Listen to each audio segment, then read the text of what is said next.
Bismillahirrahmanirrahim. Assalamu alaikum, my students and my viewers. Students, today we are learning about the formula making of an ionic compound. एक ionic compound में हम formula को कैसे make करते हैं उसका तरीका जो है वो learn करेंगे. When a positive ion, which is called cation, attracts a negative ion, which is called anion, an ionic compound is formed. Ionic compound को समझने के लिए हमें केटाइन्स और एनाइन के मुतालिक पता होना चाहिए. मैंने आपको केटाइन और एनाइन का इससे पहले लेक्चर में बहुत अच्छे तरीके से समझाया था. जब किसी एटम के अंदर से वन इलेक्ट्रॉन रिप्लेस हो जाता है, निकल जाता है, लॉस हो जाता है, तो एटम के ऊपर पॉजिटिव चार्ज आ जाता है जो कि केटाइन कहलाता है. और जब कोई एटम एक इलेक्ट्रॉन या दो इलेक्ट्रॉन या तीन इलेक्ट्रॉन, चार इलेक्ट्रॉन ले लेता है किसी दूसरे एटम से, तो उसके ऊपर नेगेटिव चार्ज आ जाता है जो कि आपको एनाइंस की सूरत में नजर भी आ रहा होगा. इसको हम एनाइंस कहते हैं. यानी आयनिक कंपाउंड बनाने में, उसकी फार्मूला मेकिंग में हमें केटाइंस और एनाइंस को समझना बहुत जरूरी है. For example, in the sodium chloride, magnesium chloride, these are the example of ionic compound in your syllabus. Sodium chloride NaCl and magnesium chloride MgCl2. अब ये दो जो हैं आपके पास फॉर्मूलाज हैं जिनकी के एग्जांपल्स दी गई है. ये sodium chloride and magnesium chloride. Okay students, अगर हम इसको फार्मूला को कैसे हम राइट करते हैं इसको सीखें तो कुछ स्टेप्स को हम फॉलो करते हैं, जिसमें स्टेप 1 जो है उसमें हम एक स्टेप हम लेते हैं. स्टेप 1 ये तो एग्जांपल्स मैंने आपको दी हैं, इसके अलावा हम कोई और एग्जांपल के साथ भी समझ सकते हैं इसको. स्टेप 1 अगर हम करते हैं तो स्टेप 1 में हम क्या करते हैं, right the symbol of positive ion जो कि केटाइंस कहलाते हैं, ऑन द लेफ्ट साइड पे होते हैं किसी भी चीज का जिसका हमने फॉर्मूला बनाना होता है. और symbol of the negative ion जिसको एनाइन कहते हैं वो राइट साइड पे होते हैं. कैसे? जैसे ये जो है हमारा, ये केटाइन है और ये एनाइन है. इसी तरह इसमें से मैग्नीशियम केटाइन में से होगा और ये एनाइन में से होगा. फॉर एग्जाम्पल, हम एक एग्जाम्पल अगर ले लेते हैं, Ag सिल्वर, Ag कहलाता है सिल्वर. इसकी वैलेंसी है जी +1. प्लस इधर लिख लें उधर लिख लें, कोई इस पे फर्क नहीं पड़ता. चलें हम इसको इधर ही कर लेते हैं. +1 इसकी वैलेंसी है. ठीक है जी. ओके स्टूडेंट, ये है जी सिल्वर. अब जो सिल्वर है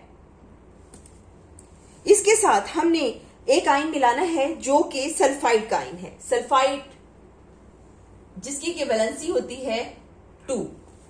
अब अगर मैंने इस सिल्वर को सल्फाइड से आयनिक कंपाउंड बनाना है, एज इस वो बन जाएगा हमारा सिल्वर सल्फाइड, वो बनाना चाह रही हूं, तो इनको जब केमिकल रिएक्शन होगा तो AgS जो है इसमें अब हमने फॉर्मूला कैसे मेक करेंगे, जो ये वैलेंसी इसकी वैलेंसी होगी वो सिल्वर के नीचे आ जाएगी और जो सिल्वर की वैलेंसी होगी वो सल्फाइड के नीचे आ जाएगी.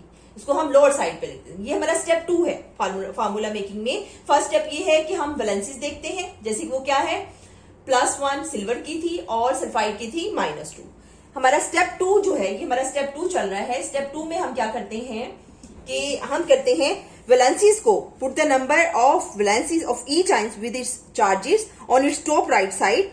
तो जो कि इसकी टॉप राइट साइड पर है इसको हम लेते हैं. इनको हमने ले लिया. ये अब लेने के बाद क्या किया हमने स्टेप 3 जिसको कि आपकी बुक में स्टेप 3 करके समझाया गया है. स्टेप 3 में क्या किया गया कि इंटरचेंज द वैलेंसीज. अब हम ये इंटरचेंज कर देंगे वैलेंसीज नंबर को of each ion with its charge on its top right side.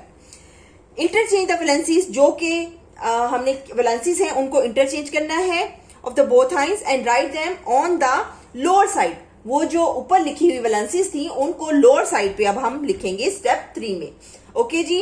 Step 2 में क्या था, हमने जो टॉप साइड पे वैलेंसीज लिखी हुई थी उनको लिया और अब उनको फार्मूला बनाते हुए स्टेप 3 में हम ये क्या करते हैं, उन वैलेंसीज को लोअर डाउन कर देते हैं इनके नीचे. यानी कि सल्फाइड की वैलेंसी सिल्वर के नीचे आ जाएगी और सिल्वर की वैलेंसी सल्फाइड के नीचे आनी है. तो इसको हम लिखते नहीं है केमिकली. जो केमिस्ट्री में हम स्टेप 3 में इसको जब लिखते हैं तो इसको हम 1 को शो नहीं करते. कि अगर हम किसी भी, मैंने आपको बताया था ये डिस्क्रिप्शन है इसकी, इसको जब हम स्क्रिप्ट है इसका कि जब हम इसको नहीं लिखते तो इसका मतलब सल्फाइड 1 एक है, यानी एक सल्फाइड का जो एटम है वो जो कि इसकी सिल्वर की वैलेंसी लगने की वजह से इसके साथ आया। तो इस तरह से हमारे पास सिल्वर जो है ये फार्मूला बन गया सिल्वर सल्फाइड। क्या बन गया जी हमारे पास? सिल्वर सल्फाइड स्टेप 3 में। ये दो स्टेप्स तो आपको समझाने के लिए बताए गए हैं कि स्टेप 1 में हमने क्या करना है कि हमने वैलेंसीज को देखना है कि केटाइंस और एनाइंस जो हम कंपाउंड बनाना चाह रहे हैं सिल्वर और सल्फाइड से, उनकी वैलेंसीज क्या है। स्टेप 3 में हमने देखा कि सिल्वर की वैलेंसी जो है +1 है और सल्फाइड की -2 है। अब हमने उसको पता लगा लिया कि वो क्या है। ये टेबल के आपकी जो है टेबल से आपको पता चल जाता है कि ये टेबल देख रही हैं आपकी बुक में, पहले मैंने आपको समझाया, यहां पर मैंने इसलिए लिख दिया ताकि आपको आसानी हो। ये 6.1 टेबल है आपकी बुक में। सल्फाइड का -2 है और जो है हमने दूसरा सिल्वर लिया है और उसकी है जी Ag+1, तो उनकी हमने वैलेंसी टेबल में से देखी और फिर ये स्टेप 2 हुआ हमारा। फिर स्टेप 3 में वो जो वैलेंसी हमने निकाली है, देखी है केटाइंस और एनाइंस की, उन वैलेंसीज को हमने इसके नीचे लिख दिया। तो जी ये हमारे पास एक जो है फॉर्मूला बन गया जिसका नाम क्या है? Silver sulphide. सिल्वर सल्फाइड जो है जिस तरीके से हमने इसको बनाया है, इसको एक स्पेशल मेथड कहते हैं केमिस्ट्री में, जिसका नाम है क्रिस क्रॉस मेथड। यानी क्रिस क्रॉस, अब देखो क्रॉस किया ना हमने, इसकी वैलेंसी इसके नीचे और इसकी वैलेंसी इसके नीचे, तो ये हमारा क्या है? इस मेथड का नाम क्या है जी? Criss cross method. क्या बोलते हैं इसको? Criss cross method. ये जी केमिस्ट्री में इसको ये कहा जाता है। Okay student, criss cross method के जरिए हमने ये फाइंड आउट कर लिया। इसके अलावा अगर हम और एग्जांपल लें तो हम ले सकते हैं, जैसे अगर हम एल्युमिनियम ऑक्साइड बनाना चाहते हैं तो उसमें मतलब हमने यहाँ से देखना है कि एल्युमिनियम को स्टेप 1 में हमने एल्युमिनियम लेना है पहले और इसकी वैलेंसीज को केटाइंस में उतार लेना है। एल्युमिनियम की है जी +3 वैलेंसी है जी इसकी। और उसके अलावा मैंने आपको कहा हमने ऑक्साइड बनाना है, तो वहां से हम देख लेते हैं A9 में ऑक्साइड जो है उसकी वैलेंसी क्या है। ऑक्साइड की वैलेंसी है जी -2। अब मैंने बनाना है एल्युमिनियम ऑक्साइड, तो मैं क्रिस क्रॉस मेथड को यूज करते हुए एल्युमिनियम ऑक्साइड जो है यहाँ पे लिखूंगी और क्रिस क्रॉस मेथड के तहत मैं इनकी जो वैलेंसीज है उनको एक्सचेंज करूंगी और एक्सचेंज करने के बाद एल्युमिनियम के नीचे 2 और ऑक्सीजन के नीचे 3 आ जाएगा। ये मेरे पास क्या बन गया जी? Aluminium oxide with the help of criss cross method। Okay student, ये होगी हमारी दूसरी एग्जांपल। इसके साथ अगर हम तीसरी एग्जांपल लें जो कि हम ले लेते हैं मैग्नीशियम क्लोराइड की। ओके स्टूडेंट, यहाँ पे मैंने ये राइट कर लिया है। यहाँ पे मैग्नीशियम क्लोराइड हम बनाना चाह रहे हैं क्रिस क्रॉस मेथड को यूज करते हुए।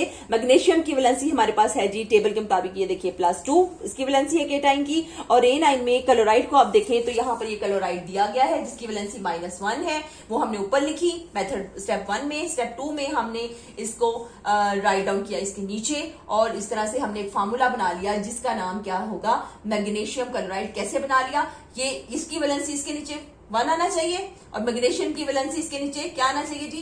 बिल्कुल 2। तो इस तरह ये हमारे पास क्या बन गया? Magnesium chloride. ये हमारे पास मैग्नीशियम क्लोराइड बन गया।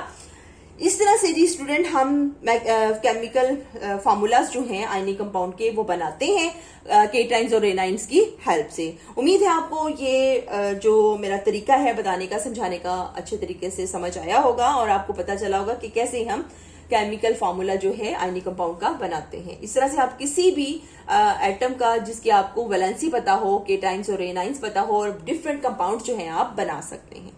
ओके स्टूडेंट, इस तरह अगर आपकी एक्टिविटी बने, एक है जी sodium chloride, potassium bromide, aluminium chloride, magnesium iodide, calcium chloride and copper oxide. ये आपकी बुक में टेबल एक्टिविटी की सूरत में दिया गया है। उम्मीद है कि इस सूरत में आपको ये समझ आ जाएगा। जैसे सोडियम क्लोराइड को तो आप इधर से ही देख लीजिए, जैसे सोडियम इसकी वैलेंसी क्या है जी?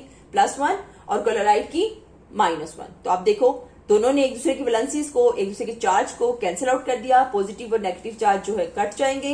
वैलेंसी जो है +1 है, -1 है, कैंसिल आउट हुई। इसलिए नीचे कोई भी वैलेंसी शो हम नहीं करें क्योंकि 1 को हम शो नहीं करते। इसी तरह मैग्नीशियम क्लोराइड की अगर आप देखो तो मैग्नीशियम का +2 वैलेंसी है और क्लोराइड की जो है आपको पता है -1 है। तो -1 जो है प्लस और माइनस जो है कैंसिल हो गए। 1 इसके नीचे शो हो रहा है, ना शो करें हम, तरीकाकार ये है। तो जो 2 होगा इसका मैग्नीशियम का वो इसके नीचे आ जाएगा। इस तरह से ये मैग्नीशियम क्लोराइड का कंपाउंड बन जाएगा। ओके स्टूडेंट, इसके साथ ही आप एक्टिविटी को खुद करने की कोशिश कीजिएगा और मुझे इजाजत दीजिए मेरे इस लेक्चर के साथ। इंशाल्लाह अगले टॉपिक के साथ हम फिर मुलाकात होगी हमारी। अल्लाह हाफिज।